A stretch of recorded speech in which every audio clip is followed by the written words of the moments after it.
আমাদের দেশের 90 থেকে 95% লোকজন আমরা দেশ নিয়ে চিন্তা ভাবনা করি না, দেশ নিয়ে কথাবার্তা বলা পছন্দ করি না, দেশের রাজনীতি আমরা কথা বলা অথবা মতামত দেওয়ারও প্রয়োজন মনে করি না। তাদের কাছে আমার একটা প্রশ্ন, আপনি আপনার ছেলে মেয়ের ভবিষ্যৎ নিয়ে তো অবশ্যই ভাবেন, অথবা আপনার নিজের ভবিষ্যৎ নিয়ে, যে ভবিষ্যতে কি করবেন না করবেন, এটা নিয়ে অবশ্যই ভাবেন আপনি। সবাই ভাবে, ভাবাটা অপরাধ না, ভালো। কোন দেশ নিয়ে ভাবেন ভাই? নিজের ভবিষ্যৎটা কি অন্য কোনো দেশে ভাবেন, না নিজের ভবিষ্যৎটা এই দেশেই ভাবেন?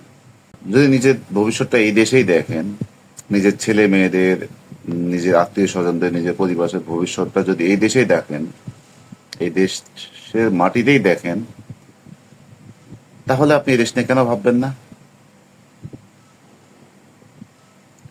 যদি এই দেশটা না থাকে, যদি এই দেশটা ধ্বংস হয়ে যায়, যদি এই দেশের কোনো মানুষ নিরাপদে না থাকে, যদি এই দেশে খুন, হত্যা, রাহাজানি, লুটপাট যদি প্রতিদিন বাড়তে থাকে, তাহলে এই দেশে কি আপনি, আপনার আপনার ছেলে মেয়ের ভবিষ্যৎটা কি ভালো থাকবে? কখনোই থাকবে না।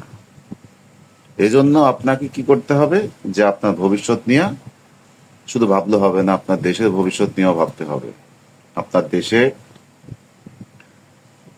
কি হচ্ছে না হচ্ছে সেটা খোঁজ খবর রাখতে হবে।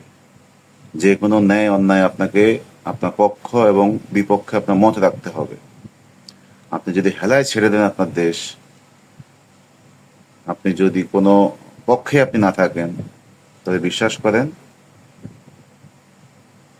শুধু এই দেশ ধ্বংস হবে না, আপনিও ধ্বংস হয়ে যাবেন।